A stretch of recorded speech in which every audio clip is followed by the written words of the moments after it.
Welcome to the Word of Collaborative Canvas, where we explore topics on market research, consumer trends, insights, personal branding, and sales. I'm your host, Ankesh Saxena, and today we're diving into an effective program management that drives success in complex projects.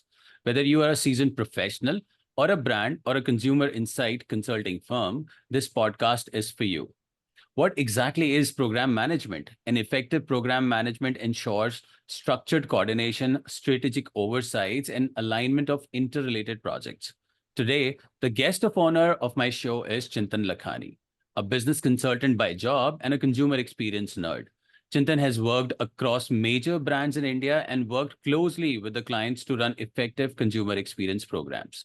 He has led teams in Asia Pacific and across and executed robust project management and program management practices that has led to significant improvements in customer satisfaction and operational efficiencies. We'll hear more about how program managers often face scope and challenges and priorities in their day-to-day life, for which I'll switch my screen with Chintan Lakhani. Ladies and gentlemen, please welcome Chintan. Hey, Ankesh. Pleasure to meet you and good to be here on this platform today. Thank you, Chintan. Chintan, we spoke about program management, but before we dive into that, how about we get a good know about you first? Sure, happy to do that. I have known Ankesh since a while now. I think the last time I met him was 7-8 years ago, or maybe longer. I don't remember. But it's been quite a while. But otherwise, we've been peers and colleagues in the market research industry. That's from where I started. So we're talking about 20 plus years of career experience, right?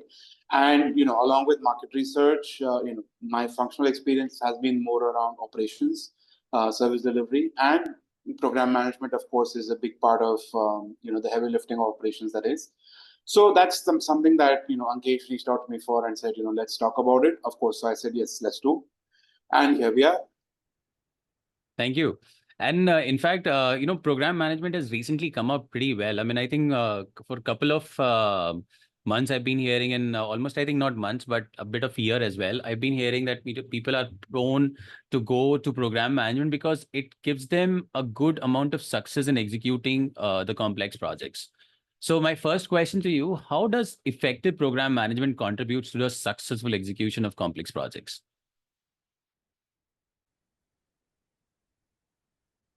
See, effective program management is the backbone of executing complex projects successfully. By ensuring structured coordination and strategic oversight, it aligns multiple interrelated projects towards achieving business goals. So see, I can give you an example here, right? So in my previous role, I was leading a comprehensive customer experience program across multiple countries in Asia Pacific. So by implementing like a robust program management practices, including setting clear KPIs, leveraging advanced dashboards, and facilitating regular cross-functional team meetings, we achieved significant improvements in customer experience scores and operational efficiencies across the large network of dealerships. This initiative not only delivered high-quality outcomes, but also enhanced our strategic positioning in the market. Yeah, I think, Chintan, it's program management is all about, bouquet of so many things to do at some point of time. Or probably every point of time when you execute a complex project, you have to pick and choose every single attribute into it. And then who would be the right people? How would we be going to execute it? What are the timelines? What are client expectations from the entire program management? What are some common challenges that you face being as a program manager? And how do you navigate these challenges to maintain project alignment and stakeholder satisfactions? Sure. See, I can give you a long answer, but we have a principle which says anything that goes wrong, that can go wrong, will go wrong.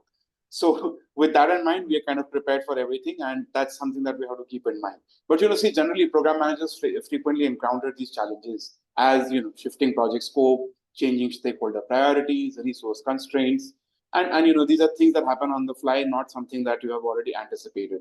So successful navigation requires agile adaptation, strategic decision making, effective stakeholder management, and to maintain alignment and satisfaction overall, right? So, I can talk about a very recent example. This was EMEA, by the way, across several clusters, several regions of EMEA. It's a pretty huge region if you look at it.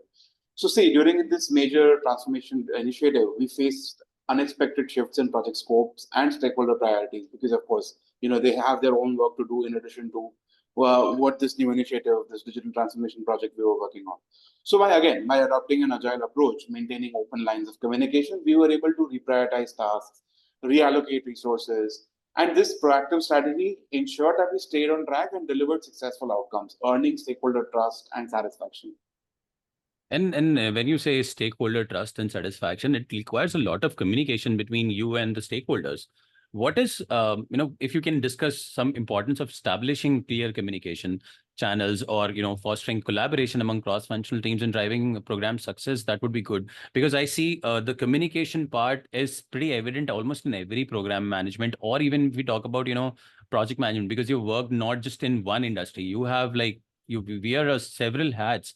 You worked in the FMCG market, you've worked in the IT market, you've worked in the research market, and everywhere the communication matters the most. So having a clear communication definitely, is something at a prior importance. So can you tell me more about it? How do you ensure that this happens and the collaborative environment is also being fostered? Sure. So see, I think first things first is communications is a means to an end. The idea is, you establish those trusted relationships, right? How do you ensure that somebody is able to trust you?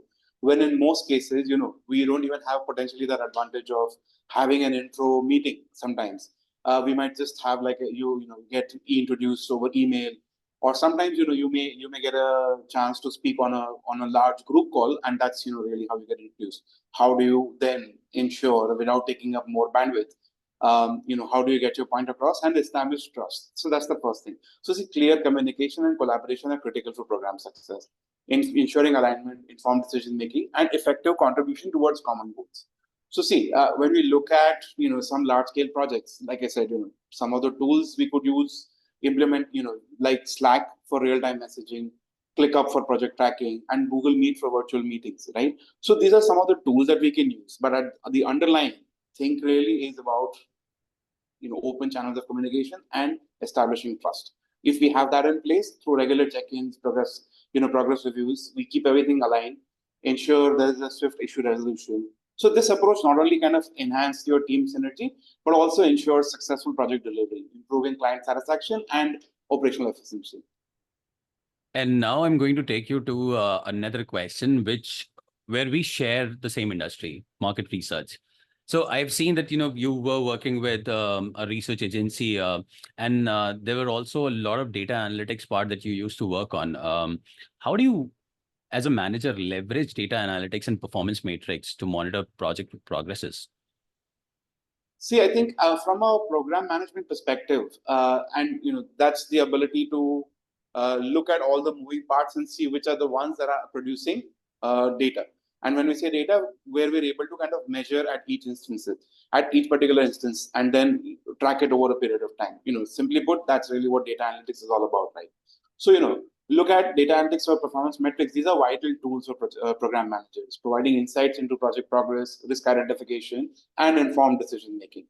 So I can give you one particular example, right? So this is about a global business unit management role that I was kind of looking at. We implemented a comprehensive dashboard system to track project performance. By monitoring these key metrics, we identified potential bottlenecks early to proactive measures to address them.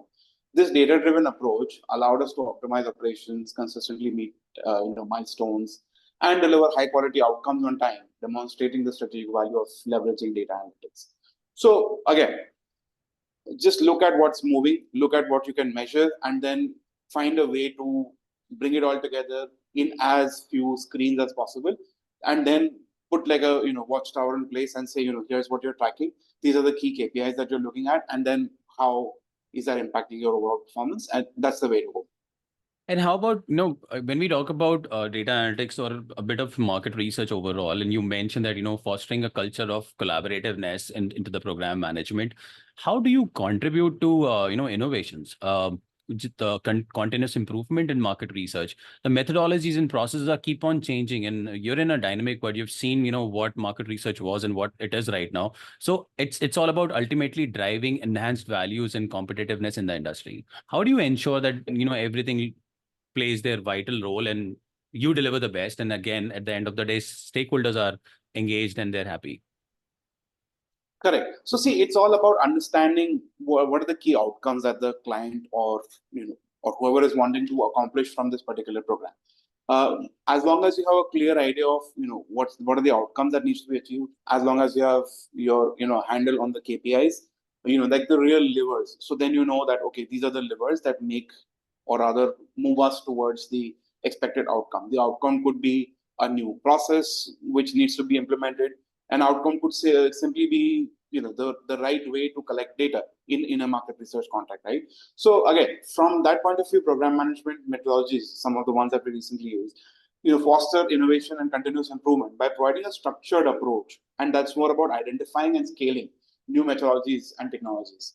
So in a market research context, I can give you one example, which this was a particular one which allowed us to introduce advanced data analytics tools and automated data collection processes, which kind of significantly enhance the accuracy and speed of our research outputs. Continuous training and development also ensured that our team was equipped with the latest skills, leading to the successful implementation of cutting-edge methodologies and providing clients into more actionable insights. See, this approach not only enhanced our competitiveness, but also established us as leaders in market research innovation. That was back then when I was, doing one of these projects.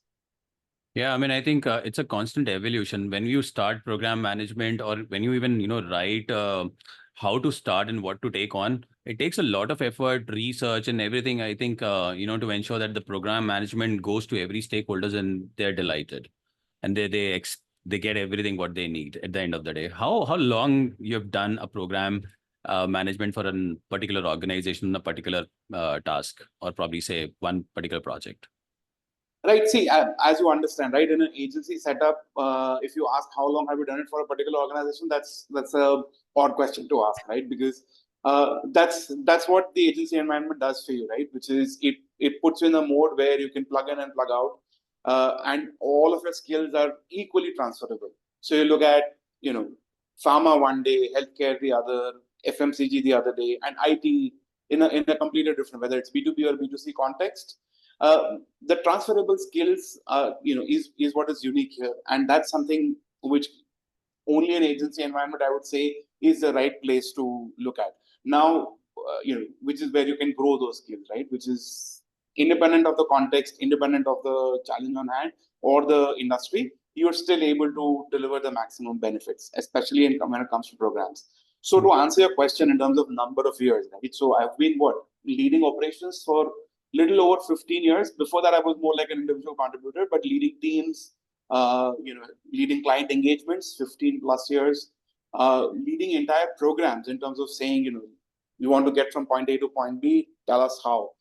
Translate that into a series of action items. What do we do with the team structure? What do we do with how we break about the tasks and so on? That I've been doing for at least 12 plus years. Huge. And the last question that I have for you is, what suggestion would you give for the Gen Zs who are looking for making their careers in the program management part? One is, if you're able to kind of make a method out of madness, literally, if you see a lot of moving parts and if your first reaction is, whoa, this is chaotic, try and record everything, slow it by half X, and then see if you're able to identify a pattern. It's all about identifying patterns in a large complex system and see if you're able to do that. That will be your first step into project management, and then graduating onto managing larger programs, which could be a combination of several smaller projects together. It's not going to be a crash course where you can simply pick up a set of skills or learn a few tools and suddenly you become a program manager.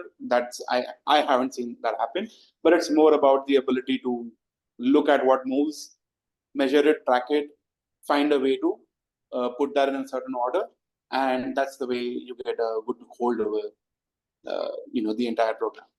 Thank you so much, Chintan. That was such an insightful discussion, and we are glad to have this discussion about program management and its intricacies and how anyone can actually take this as a career in future. Thank you again for coming over to the show.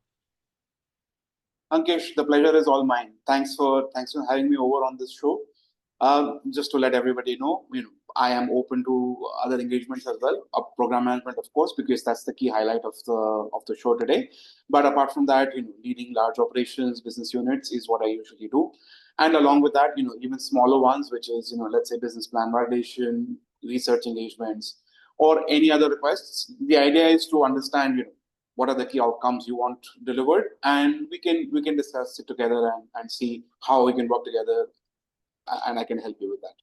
Thank you so So much, yeah, Chintan. thanks everyone. Happy to engage further. Thank you so much again. Ladies and gentlemen, this is Chintan Lakhani, and he's available on LinkedIn, and I'll post his email ID at the end of the video. So please feel free to reach out to him, and stay tuned for more updates and more podcast series around the relevant topics. And do let me know what you wanted to hear from us. And if you further have any questions regarding this podcast, please post your comments, and either of us would come back to you with our answers. Thank you so much, and stay tuned and stay put and stay blessed. Bye. Thank you.